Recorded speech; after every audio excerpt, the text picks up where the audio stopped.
وادی سوات اپنی خوبصورتی اور حسن جمال کے لیے دنیا بھر میں بے پناہ شہرت رکھتی ہے، اور یہی وجہ ہے کہ ملک بھر سے بڑی تعداد میں سیاح اس وادی کا رخ کرتے ہیں۔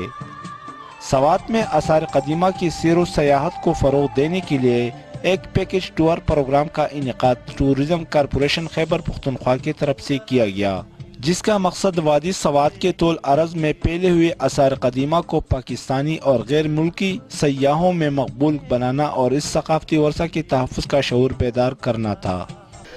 میری اپنی رائے ہے کہ ٹورزم کارپوریشن خیبر پختونخوا نے ایک بہت ہی اچھے ٹور کا انعقاد کیا، جس میں بہت سارے اسٹوڈنٹس نے اور بہت سارے این جی اوز نے پارٹیسپیٹ کیا۔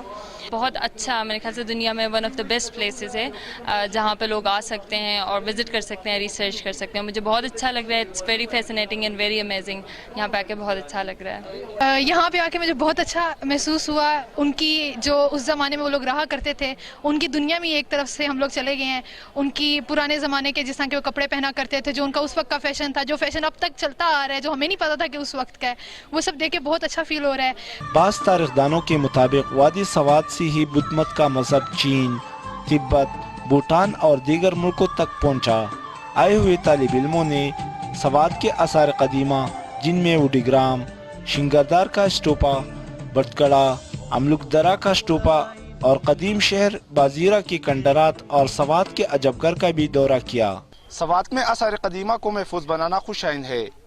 حکومت اگر ٹھوس اقدامات کرے تو یہاں کی سیاحت کو دوبارہ فروغ مل سکتا ہے۔